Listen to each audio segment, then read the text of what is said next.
Episode 20. We made it. Happy Monday.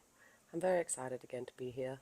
I think this is, again, I like putting it back to what is happening in these little shifts, because I think it's a lot of the conversations that don't happen or can't usually happen amongst creators, because it's where you get very isolated and there's a lot of internal work.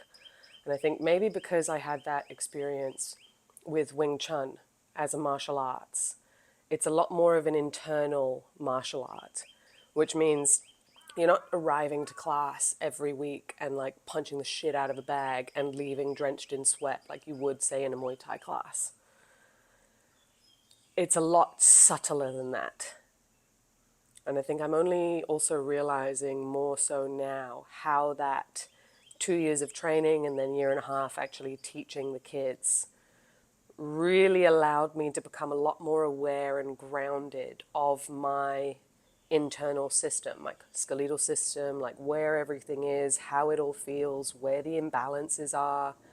Because it's very much about finding your balance, finding your center, and moving in a way that doesn't allow force.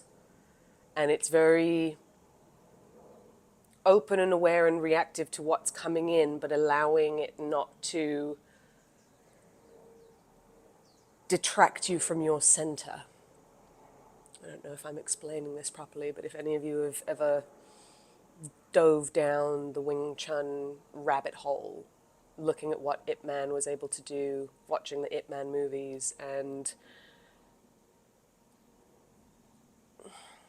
Bruce Lee as well, because his foundation of Jeet Kune Do came from Wing Chun. And then this was something I found very infuriating about the martial arts, actually, as I was learning them. Not infuriating, but why I think I enjoyed lots of different martial arts is I like to find the principles amongst all of them, because every martial arts has its own form of weakness, in a sense of it might not work in reality. I'm sure you've seen some of those hilarious reels or memes. Again, I say I'm sure. Maybe you haven't. Maybe you haven't seen them.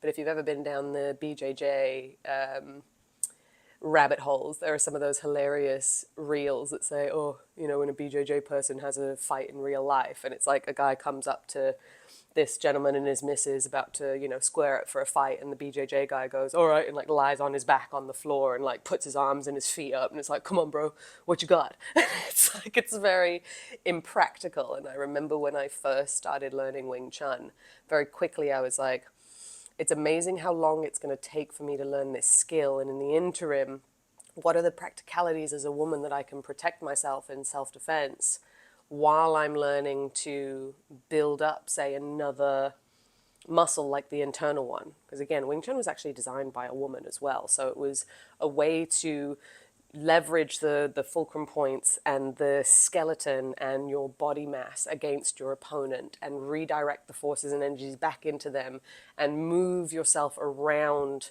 and out of harm's way in that sense, and then be able to attack the weaker points and find where they're going off kilter, and then you can like sneak in and send a, you know, punch straight down the center that would land harder than, say, if you tried to muscle it. Yeah, it's very interesting. I remember one of the Sifus, Lawrence, when we did this, Lawrence and Chris, they were teaching us the kids stuff. And Lawrence would stand on the scales and get into like the Wing Chun, like soften the knees, ground the feet, like stand your balance. And then Chris would place pressure into his thumbs. And you could see the force going in. So he was pushing Lawrence, but he wasn't falling backwards. He was able to triangulate, and it went straight down into the ground. And you could see the scales getting heavier and heavier as Chris was pushing on his thumbs, but pushing on his thumbs straight.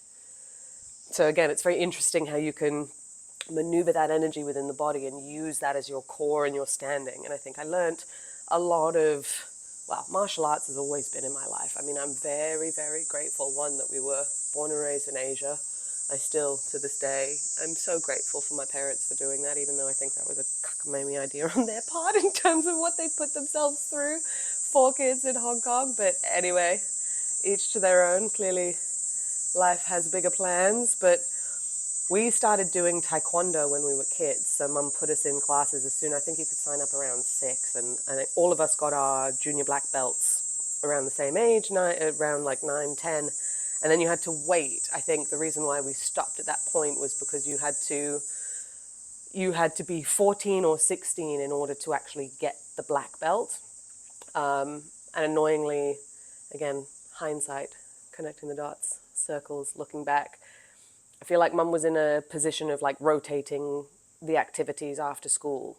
So just as soon as we'd be getting stuck into one, it's like a term would end or a season would end, and it's like, okay, what's the next activity? So instead of sticking some of those things out longer, or when it got to say that point of taekwondo where you're at a junior black and it's going to take you 4 or 5 years in order to get the next belt, instead of going, okay, that's 4 or 5 years of actually more training and more conditioning and more discipline and more learning in terms of mastery of the body and the forms and the philosophies and the principles. Instead of going through that, it was like, okay, change activity, change activity. Oh, did I just get brighter? I think the clouds just shifted. I felt like everything just went brighter. Anyway, that's a story for another time in terms of activities and stuff. But it's that any martial arts, any discipline, it's amazing how it brings you straight back into your body and that control over your mind and your body, and that also allowing you to get out of your head so much and into your other senses. Because that's another thing, like especially with Wing Chun, when you're doing a chi sao, or when you're sparring with somebody else, if you stay in your head too much, you don't pick up on your natural reflexes for your body to be able to read what's happening. They do, some of the more advanced guys, when they'd chi sao, they'd have their eyes closed. So all they were feeling was the connection at the hand point and then that connection to the other person. And so it wasn't about watching, because your sight is slightly delayed.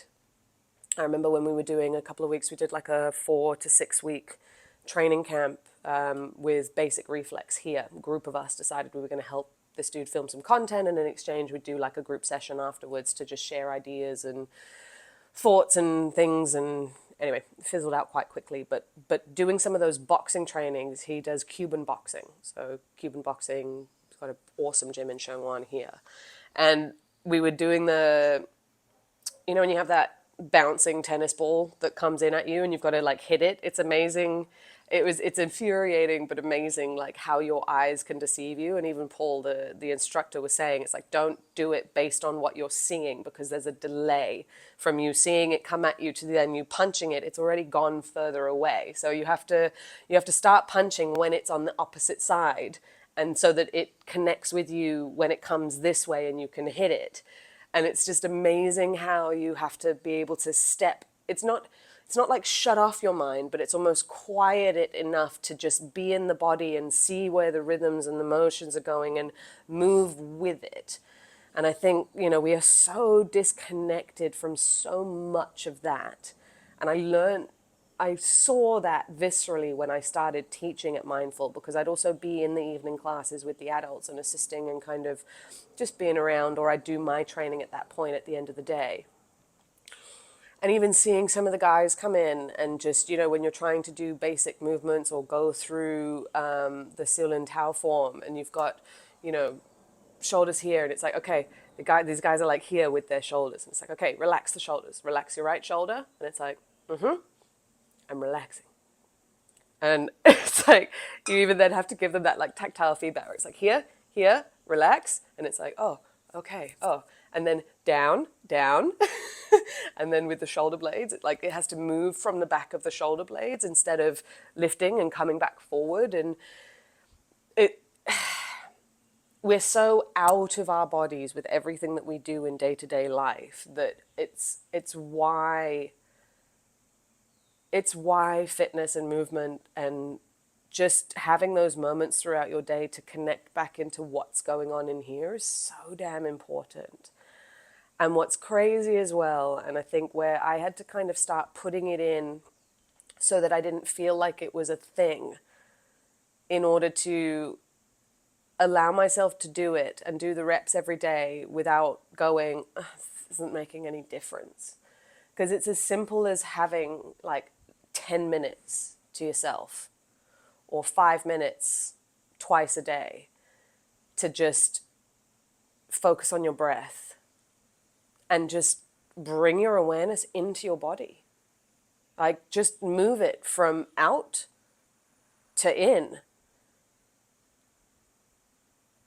And I think this is where a lot of us also get very tripped up, or I know I did for a long time. It's like this, oh, it's too easy, or it can't be that simple to build in some of these habits. And I know that's where that, again, it can go in an opposite direction, or a non-productive direction if you try and forcefully overdo it to the point that then you're ruining the experience of doing it, that then you're putting so much pressure on it that it's not helping anyway. I literally had to, bit by bit, subliminally program myself out of my brain being so fucking nasty to me and so okay with just staying hidden and staying small.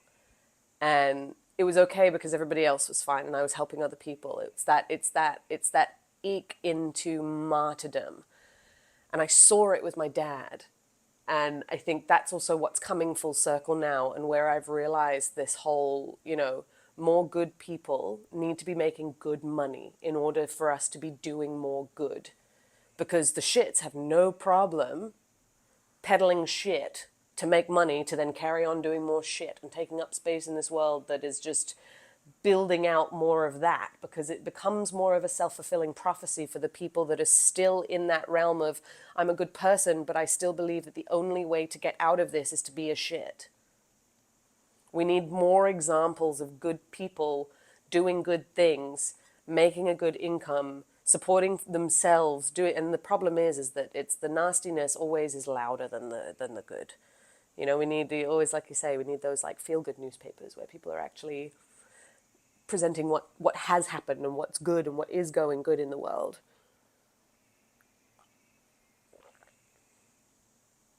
Because again, money is not positive or negative. It's neutral. It's what happens to the money in the hands of the human that then allows that resource to come into their world, what they're then capable of doing with that then sways it this way. And I think it's very easy as well sometimes as the kind-hearted, or it's like, so how do we stop those people? How do we stop? And I don't think, like, it's not a case of stop in the sense that with good comes bad, with light comes dark, with happiness comes sad, with anger comes joy, with, like, we are two sides of the same coin. We're never going to be able to separate all that is bad within the world from all that is good, but definitely raising our baseline of what we are prepared to tolerate as a society. I think with the invention of AI and now with social media having reached more of a tipping point where it's not able to be controlled anymore. I think this is where, I don't know, you want to call it the powers that be or whatever, it's pulling the strings, or whoever's managed to keep us in some of these little constraints for so long. It's like we are losing the plot. And I think that's why things are getting so ludicrous outside in this world, because they need bigger and bigger distractions to keep us all down, because more and more people are figuring out that they can create their own autonomous income. They can build from a place that is good. They can build from a place that is kind. They can build from a place that is peace over profit and taking care and genuinely giving a shit about the people that they employ. And there are more people that are willing to go and find employers like that as well. And they don't want to just be in a job that may not be something that they love for the rest of their life if they're also going to be treated like shit.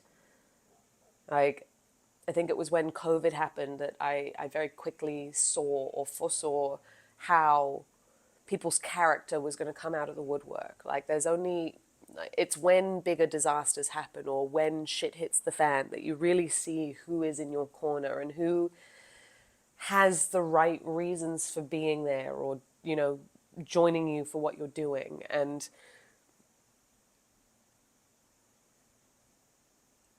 Yeah, I don't know. It's easy to put the responsibility on other people. It's like, oh, well, the government should protect us from. It's like, government should what? They don't. They probably are even being fucking manipulated by something even above them. That's then allowed. Like, then the system is not allowing them to make the changes quick enough for things behind the scenes to actually be going on. I mean, see this massively with AI already. Like, the fact that companies are able to get away with scraping free platforms and social media products and then reproducing content and then penalizing the original creators, and the original creators are getting shut down instead of what's happening. Like, we're not we're not keeping a lid on it, like ethics and morals and thing, but it's also very subjective. Like, somebody's upbringing could cause them to think that this is their beliefs versus this. And I definitely think there will be more awareness of the power of good over the next 5 to 10 years, because more creators are turning around and going, fuck that.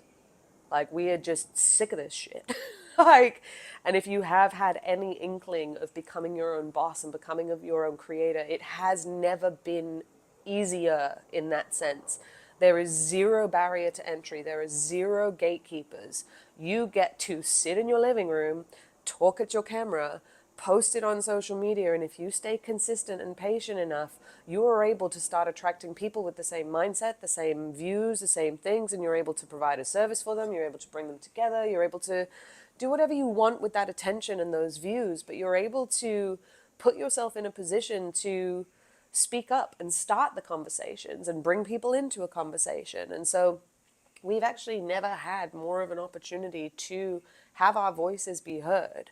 But in order for your voice to be heard, you have to also be standing on opinions and values that you hold true to yourself and that you are embodying and that you are living in an everyday life. Because we also, on the flip side, now live in a world where everything is recorded, everything is documented, everything is videoed. And it is very difficult to separate the person on the front end and the person on the back end, at least for a long period of time. I mean, again, I'm not going to... Oh, I just noticed it was a little bit skew because Lincoln had pushed the thing onto... Anyway, I don't know if that's straight again, but either way, we're there. We got a sip of more tea. We got Renata today, hot milk tea from the Milk Cafe. We ordered takeaway last night, and it comes with a free hot milk tea. So I liked to save them for today and reheat it. If you've never had a Chinese hot milk tea, you might not understand about reheating tea. Still tastes the same. I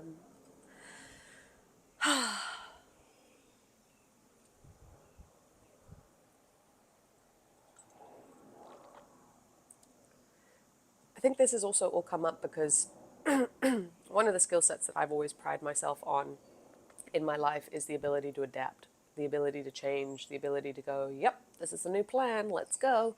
The ability to pick up and move country, the ability to pack up and go again, the ability to just jump ship and pick up a new life and start and build whatever you can with whatever is around you. And that ability to do it so many times is also, I think, allowed me now to get to this point where I realize that what I want to keep consistent is my ability to be able to learn and grow, but share what it is that I'm learning in a way where I'm never feeling like I'm getting to that point where I'm capping myself and limiting the conversation. Because for me, when I started doing these videos, and again on YouTube, they tell you a lot of things where it's like you've got to teach people something, or you've got to impart wisdom within a 45-minute section. And I see even some of my friends online, when they start going back into the YouTube, space, or when I look at what's happening in the YouTube space, again, different industries require different things, but I think it's very easy to start coming on here and feeling like you have to design those videos where it's like, addressing a talking point, then you've got your hook, and then you, with authority, turn around and say, this is what's happening in the industry. This is what I believe. This is, these are the frameworks. Here's the step 1, 2, 3 that you can start today to do all of this. And I just think everybody's now fed up of being told what to do. And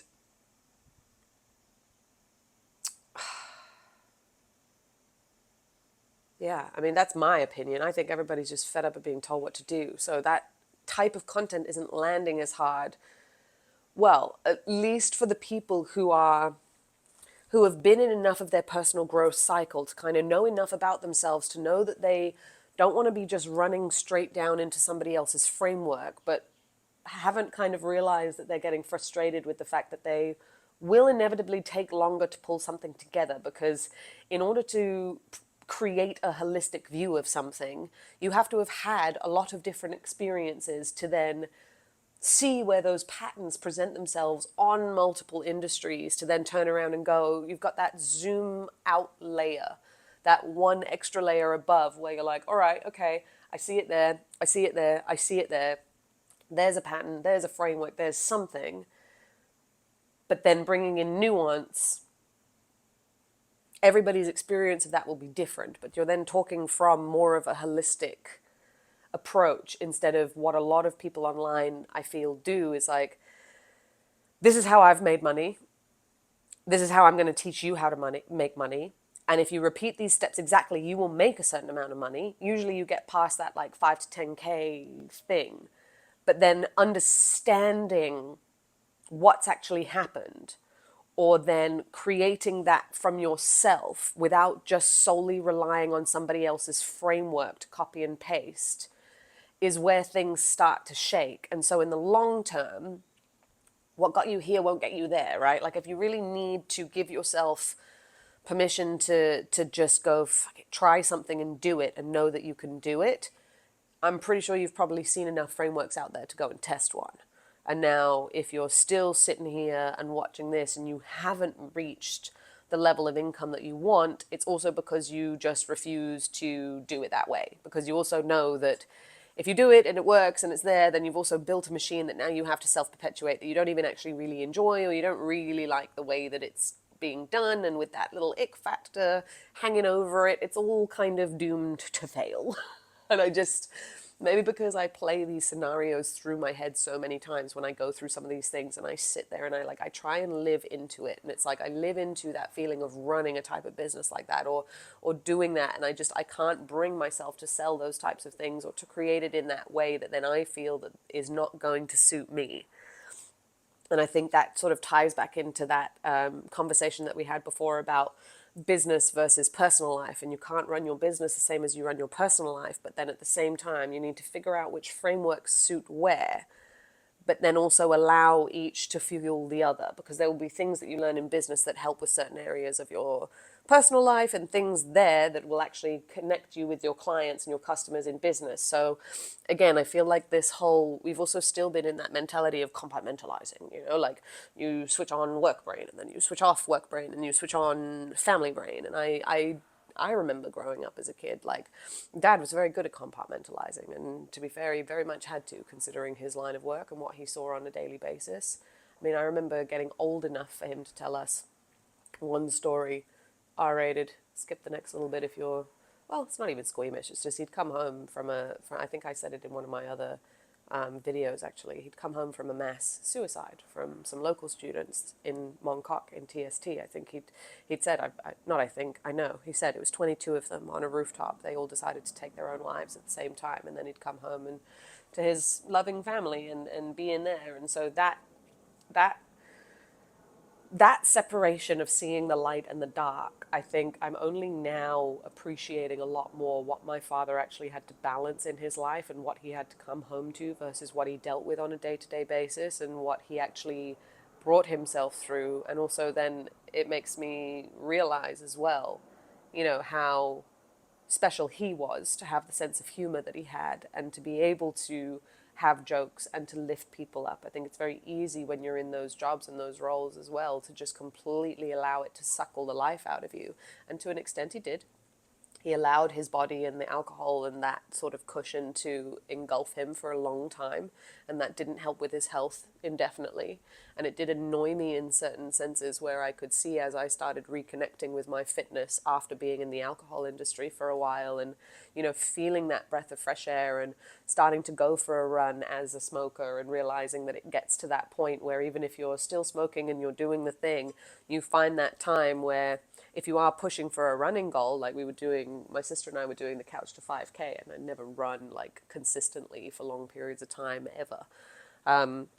And it did get to a point where I could feel it on my lungs, where it was like, okay, I need to make a choice. Do I want to get better at my running at this point, or do I want to continue smoking the amount that I am smoking?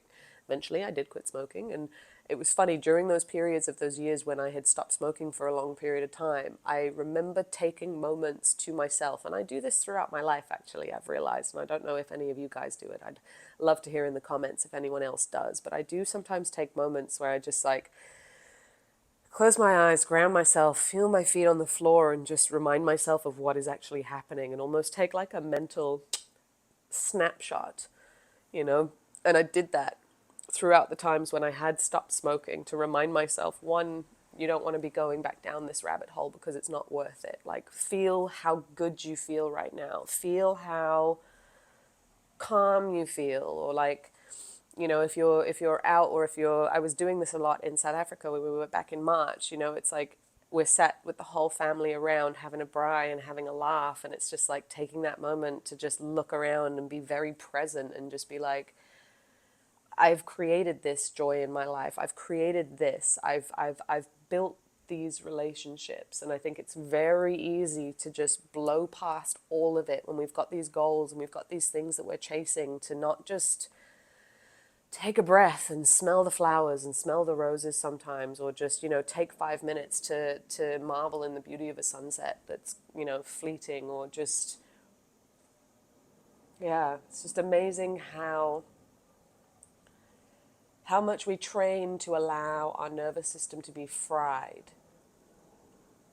And I think coming back to that subliminal programming, you know, if you are still feeling like you're very much in it, you're very much, you know, there's no light at the end of the tunnel, and if it is, it's oncoming traffic. If you're feeling like that, the way I first started doing it, I started changing the screensaver on my phone, because I'd read a stat somewhere about that, being able to subliminally kind of start changing, because you look at your phone so often during the day. So for me, it started with when Gary Vee started releasing wallpapers. I was screenshotting them and saving all of those. So all of it is like, fuck it, just do it. I can actually even find a bunch of the ones. I even at one point was thinking of creating a series, and I might still. It's funny how all these ideas are now coming back in full circle, and it's like all these ideas I actually had to do at the very beginning. If I had just trusted and allowed myself to have fun and play and experiment, man, we would have been so far, like, in such a different trajectory. And it's like, of course, this is still my journey to have lived. And so, like, this period that I've still doubted while I've still done, I think just solely proves that by putting in the reps and by allowing yourself to stay in that openness of the possibility that it can happen to you, you do eventually get there. But of course, what every good coach or what every good mentor or what every good, I guess, creator is trying to do is instill in you from them, now that they see the stepping stones in hindsight, what would have been the quicker ways, or what would have been the shortcuts. And I think maybe because we've labeled shortcuts, or we've labeled all of this as shortcuts or hacks or whatever, it's very easy for it to sound gimmicky, or it's very easy now for our brain to go, oh, it can't be that easy, or it can't be that, because this information is not new. Like, what I'm saying is not new, you know, in terms of connecting with yourself. But the little tools and tactics to play these games, to outsmart your brain, to have it to start to look for the good and look for the fuel and look for the things that are now going to create your new reality. Like, you have to snap out of it. And so that was how I started. I started with Gary Vee's wallpapers, and it was at that time when I'd just come off of the gym floor. I was in so much pain again. I'd just done the Vipassana meditation. I wasn't even sure I was going to be able to sit through that properly, and I did, which also blew my mind, considering for for however many years before that, I wasn't able to sit in a single position for long enough, like for a very long period of time, without having to stand up and move around, because it was just too sore. It was too sore to stand, it was too sore to sit, it was too sore to lie down, like everything pain was my life. Pain was my life. And I like to think I have a very high pain tolerance, and I'm pretty sure I do. And laughing through that pain, I it was always very natural to me. And maybe it's because I saw dad and granddad like self-deprecate in that way in terms of masking their pain with the humor. But I definitely feel like I got that strength from the Howard side of the family. Yeah, it's just a different level of I'm fine, you know, but then still managing to put a smile on everybody else's face, because that in turn puts a smile on your face and takes away the thought and the pain of what's happening inside. And I think that's also where we forget sometimes, though, that we are allowed to look after ourselves and put a smile on other people's faces. We don't just have to be mulling in this pain in order to do what we want to do. And I think that's where sometimes this martyrdom comes in, and it's very easy then for it to turn around and be like, oh yeah, well this is just how I am, or this is I can't do this, but you can. And it's like you can give the advice to everybody else, but then you're not taking the advice yourself. And at a certain point, it's like that becomes its own annoyance in itself. Yeah, and I always wondered if that was because you're not able to always sit in how long a few years actually feels like. Because again, as we come through this journey, right, time starts to speed up as you get older. It's bizarre. And you can start to look at blocks of life in 2-3 year chunks, or make those decisions where it's like, yes, if I invest in a house or a new build now, in 3-4 years, it'll be ready, however long buildings take to build, it'll be ready at that point. And like you're able to start seeing how the things that you're doing now and what you're investing in here start to show up in the future, because you end up then getting to those days and then you see that benefit. And so planning in those cycles becomes a lot easier. Planning in annual cycles becomes a lot easier. I mean, it was only last year that I felt like I'd been able to plan annually. And again, it helped because I got that big calendar, that whole annual calendar on the wall. And watching the ticks, anytime my mind started going, oh, it's, but I've been working so hard for so long. And look at the calendar. It's like, dude, it's been 3 months. It's like, fucking give yourself a break. Like, we said this year.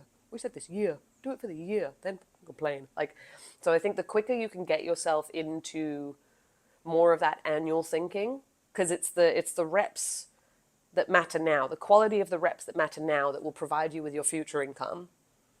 And then that's the now money that you need to figure out so that you can maintain the reps to provide your future income. And like I've said before, that's always what I work with my clients, like now money versus future money. And the reason why I guess building the personal brand is the anchor to all of that is because you are the human behind the business. And because we are now in the business of the creator economy, and people are now trusting people more than they are trusting companies, which I thank the Lord that we have now moved into that phase. We are now beginning to build these relationships with people online and choosing who we want to hang out with. But now you also don't make old friends overnight. So what are the reps that you can put in, like this, like talking to the camera, like building these relationships, like talking? This is me spending time in a relationship with somebody that I don't even know is going to come into my sphere that I can help or work with or change, or, and we talk about scale and scaling intimacy. Some of the times, like, this is the most ludicrous form of being able to scale intimacy. Like, I don't know how many people are going to be watching this video at any given point, right?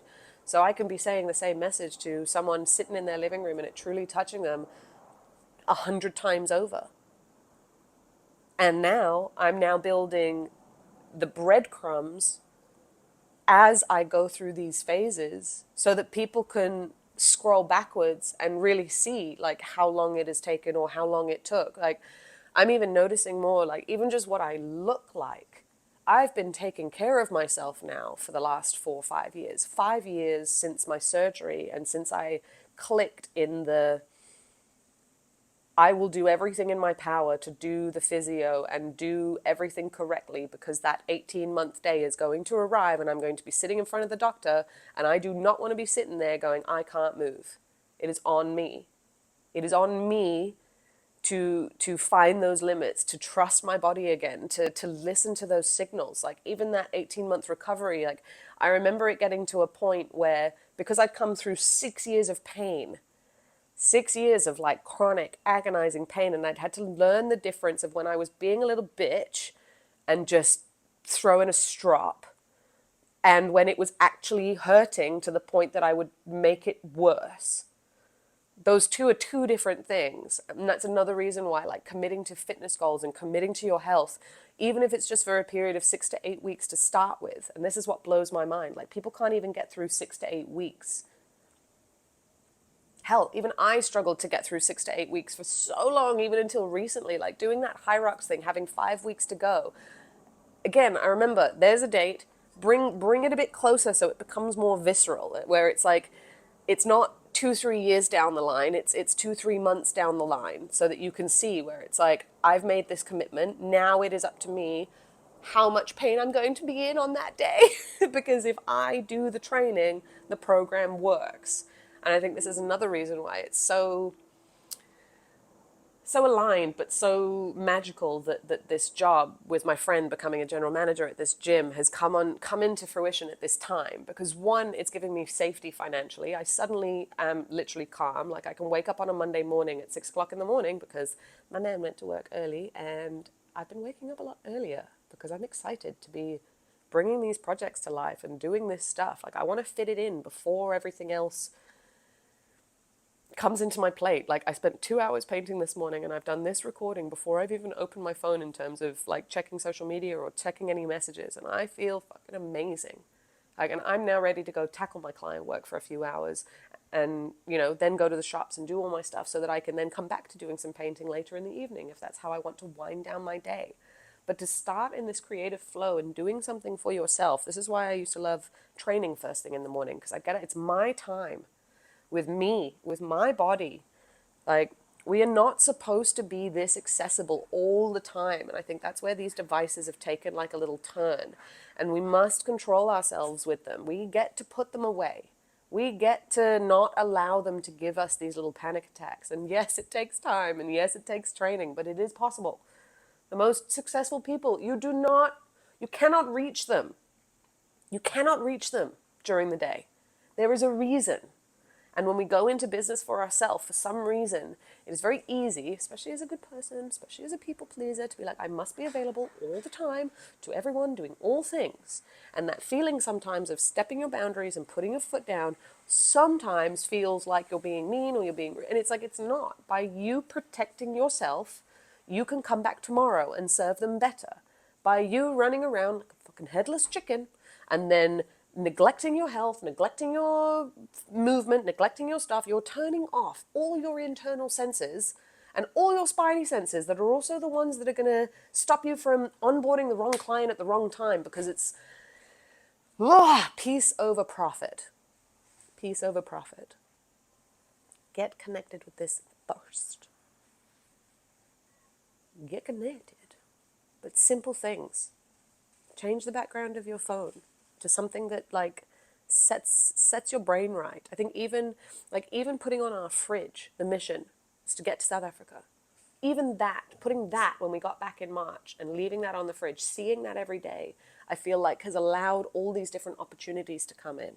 One beautiful affirmation that I also say to myself, or just mantra that I've started saying to myself now, which thank you Shoshana Raven for this, is like she started saying it to herself, and again, I'm prepared for things to escalate quickly in my favor. Where your focus goes, energy flows. Who did that? Somebody added the last bit the other day. I was listening to something and it said where attention goes, energy flows, and manifestation grows.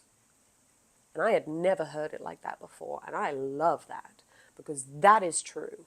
We have to render into reality what it is that we want. But in order to do that, we must play this odd little game of now versus future lending and stand in it now. Like build safety to allow yourself to create. And if you're strapped, the first thing you have to do is take care of your body first. If you are frazzled, if you are so full up, so full up that nothing else has space, and you don't have any time to even think or dream or imagine. Get quiet first, 10 minutes a day. That's all it takes. Find your little, without the electronics,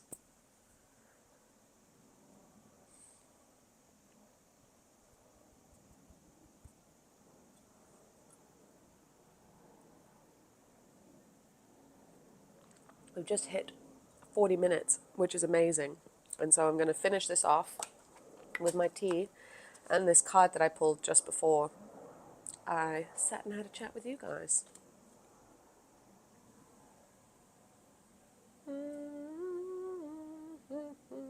Change. All right. That's the card. That's the card. Change. I love it. The symbol in this card is an enormous wheel representing time, fate, karma. Galaxies spin around this consistently moving circle, and the 12 signs of the zodiac appear on its circumference. Just inside the circumference are the 8 trigrams of the I Ching, and even closer to the center are 4 directions, each illuminated by the energy of lightning. The spinning triangle is at the moment pointed upward, toward the divine, and the Chinese symbol of yin and yang, male and female, creative and receptive, lies at the center.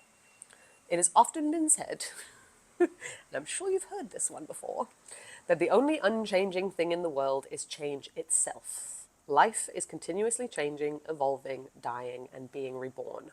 All opposites play a part in this vast circular pattern. If you cling to the edge of the wheel, you can get dizzy. Move towards the center of the cyclone and relax, knowing that this too will pass. Life repeats itself mindlessly unless you become mindful. It will go on repeating like a wheel. That's why Buddhists call it the wheel of life and death, the wheel of time. It moves like a wheel. Birth is followed by death, death is followed by birth, love is followed by hate, hate is followed by love, success is followed by failure, failure is followed by success. Just see. If you can watch just for a few days, you will see a pattern emerging, a wheel pattern. One day, a fine morning, you are feeling so good and so happy, and another day you are so dull, so dead that you start thinking of committing suicide.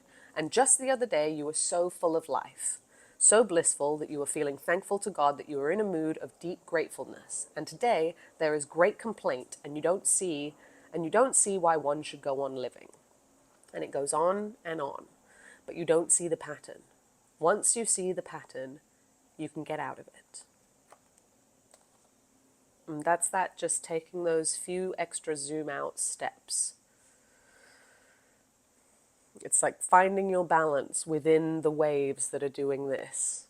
It's finding your zen and being able to come back to that center as quickly as possible. It's not negating the fact that we are going to be pulled left, right, and center. It's just how quickly can you allow that to not throw you off, and that you can pick yourself up, ground yourself, let it go, and carry on and start again. I think that's it before I start going on into another trajectory. So that'll have to be tea with Maja for tomorrow. Happy Monday, guys. Gosh, 15th of June. We're halfway through the year. Halfway through the 6 months of the year. See you tomorrow.